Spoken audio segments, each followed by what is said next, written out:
Welcome, everybody. This is How to Design Online Learner-Centered Environments by Holland Kolakowski, Pamela Hill, and Tisha Poncio. To begin this presentation, we want you to take a second and reflect. How do you use technology? Though research shows that creating a learner-centered environment where students are active participants in the learning process increases student learning outcomes and leads to greater student engagement, teachers still tend to use technology primarily as a vehicle for delivering information. This presentation will give you strategies to develop active, learner-centered online environments. First, we're going to give you strategies to create interactive learning opportunities. You may be asking yourself, what is interactive learning? Interactive learning stems from the belief that people do not learn in isolation. We're constantly interacting with content peers and teachers to construct knowledge. Online education takes this to the next level, allowing students to connect with information and people all over the world. So, how do we design interactive learning opportunities for our students? For content, it's important to incorporate activities that allow students to choose materials, manipulate information in different ways, and monitor their own progress. This can be through mind maps, video games, virtual reality, and social media. It's also important to establish ways for students to work with each other and the teacher. Examples of this could be discussion, emails, and peer review. Technologies such as Gmail, learning management systems including Canvas and Blackboard, online video conferencing with Zoom and Google Hangout, and social media make this easier than ever. So, what is the teacher's role in interactive learning? Interactive learning believes that learners should be active throughout the learning process. As a result, teachers are facilitators. This might be a change of pedagogy for some teachers, but it's important to remember that they can still help students by setting clear expectations with goals and objectives, including guidelines for student activities, modeling how to interact with each other in the content, allowing students to take charge of their own learning, and providing frequent feedback. Get started with interactive learning today. Popular interactive elements in online courses include simulations, quizzes, games, and microlearning. How can you use some of these ideas to modify your own instruction? Next, we are going to go over how personalized learning can help create an online learner-centered environment. Personalized learning is just like it sounds. It's personal. Not all people learn the same way. With technology, teachers have new ways to individualize and differentiate instruction. When designing personalized learning opportunities, use multiple forms of media to deliver an instruction. This will allow students to use a variety of learning styles to access the content. Include content that matches student interests. Allow students agency when showing how they learn through different assignment and assessment options. And finally, provide flexibility for students to work at their own pace. When facilitating personalized learning activities, make sure as a teacher that you give frequent feedback. This does not need to be personal, but can be from quick quizzes or other programs. Also, make sure your instruction is student-centered and that students are able to use their interests and learn at their own pace. Finally, be flexible. Even if an activity doesn't turn out how it was planned, treat it as a learning experience. Here's some great examples of technology that supports personalized learning. Seesaw is an online student portfolio. Blogging encourages students to make connections between the content and their lives. Google Drive allows for peer collaboration and feedback. Students can use Quizlet to track their own progress. Khan Academy allows students to work at their own pace, and learning management systems such as Canvas are great for facilitating personalized learning because students can explore different resources, get feedback, and track progress all in one place.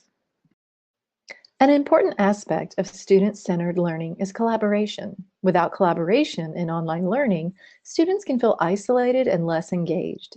Students learn together in a variety of ways. Instructors can facilitate collaborative learning by creating virtual study groups where students construct knowledge together. Rather than having students simply read the material on their own, having students collaborate to learn allows for different perspectives and a wider range of learning. Students can learn together through video chat software such as Google Hangouts, Skype, and FaceTime.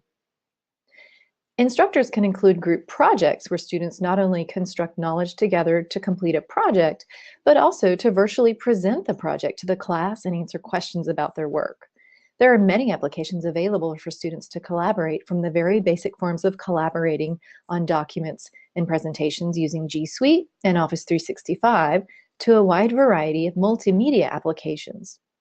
Desktop software for creating multimedia presentations include iMovie and Adobe Premiere Pro. There are many more web-based applications such as WeVideo, Powtoon, Adobe Spark, Weaverize, and Animoto. Zoom, Hangouts, and Adobe Connect allow students to present projects together and answer questions from the teacher and other students. Another way to facilitate collaboration is to include class discussions. Many LMS systems such as Canvas, Blackboard, and Moodle include discussion board software for asynchronous discussion. Applications for synchronous or live chatting include Parlay, which allows for online live roundtable discussions, and Padlet. Video chatting platforms include Zoom, Google Hangouts, and Skype. Asynchronous discussions allow learners time to process discussion points and to develop their own opinions before responding, but it doesn't build cooperation and interdependence in the collaborative process like synchronous discussions can. When facilitating synchronous discussions, two strategies have been shown to increase critical thinking and learning in discussions. Assigning discussion roles, such as traffic director, questioner, and synthesizer, help to keep discussions on track. And assigning a group reflection, which includes setting a learning goal for the discussion and reaching consensus at the end, are the strategies that really help. Lastly, students can collaborate together in virtual environments. Instructors can facilitate complex problems for students to solve, such as working together in an emergency situation, planning a new city, or conducting science experiments. Examples of immersive environments include Second Life and VR chat. Learner autonomy and self-regulation are crucial to success in online learning. Instructors can help students develop these skills through a variety of ways using technology. One way for instructors to promote self-regulation and autonomy is to require students to set learning goals and then design their own path to achieve those goals. To help learners on their path to becoming proficient in metacognition, which leads to greater autonomy and self-regulation, instructors can require self-reflection by having students write blog posts about their learning journey. There are numerous blogging platforms that allow quick and easy setup for students, such as WordPress or Blogger. Instructors can also facilitate self-regulation by having the learning content available in multiple formats, so students can choose what method works best for their learning. In addition to having text-based resources, having content in videos, slideshows, audio, and in virtual simulations is helpful. Allowing choice in assessments is another strategy that increases self-regulation. Giving students some control over pacing is helpful, such as allowing students to go back over material and to jump ahead when appropriate, as well as having flexibility with due dates. Using technology to help with self-regulation includes creating learning modules that allow for students to review and go ahead. Examples include Articulate Storyline, Articulate Rise, Adobe Captivate, and Nearpod. Technology can also assist with self-regulation by designing learning activities that self-grade, so students may continue to review the material, correcting mistakes as they go along.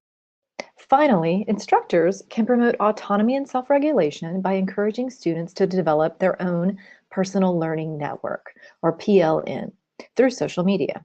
By reaching out and connecting with other learners in their field, students can become more comfortable learning on their own rather than being directed to do so. The next strategy is high quality learning and expectations. When a teacher creates a learner-centered environment and is clear about the learning goals and student expectations, students become successful at problem-solving real-world, real-time scenarios. When designing a high-quality learning environment, some design considerations for the facilitator would be to focus not only on cognitive but non-cognitive skills, including social and emotional expectations. Activities should focus on learners being agents of their own learning, with age-appropriate driving questions, multiple means of engagement, challenging assignments, and the use of rubrics and planning forms.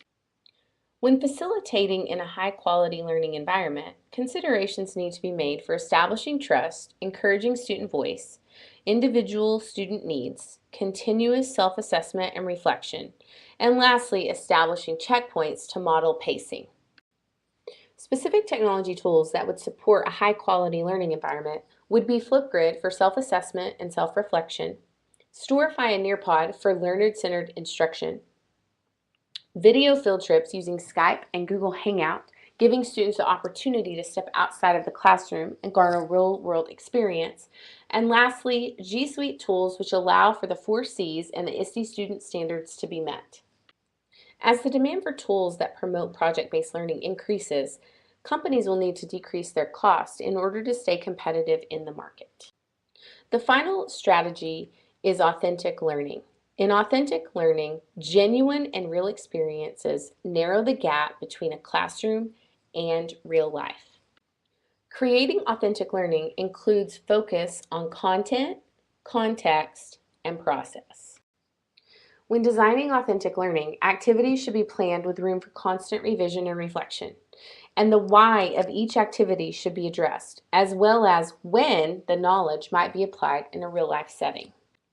Philosophy of learning for the facilitator is important, especially the belief that real-life scenarios foster learning. Facilitators must be receptive to student feedback, participate regularly in the student interactions, serve as a role model, share resources often, as well as update course and task materials frequently. Authentic instructional tech tools such as Trello allow students to learn self-regulation, project management, and time management. Canva and screencasting tools such as Loom, as well as WordPress, give students the opportunity to create and design. That concludes our presentation. We have included a list of references for your convenience in viewing. Please feel free to contact us if you have any questions. Thank you for joining us for How to Design Online Learner-Centered Environments.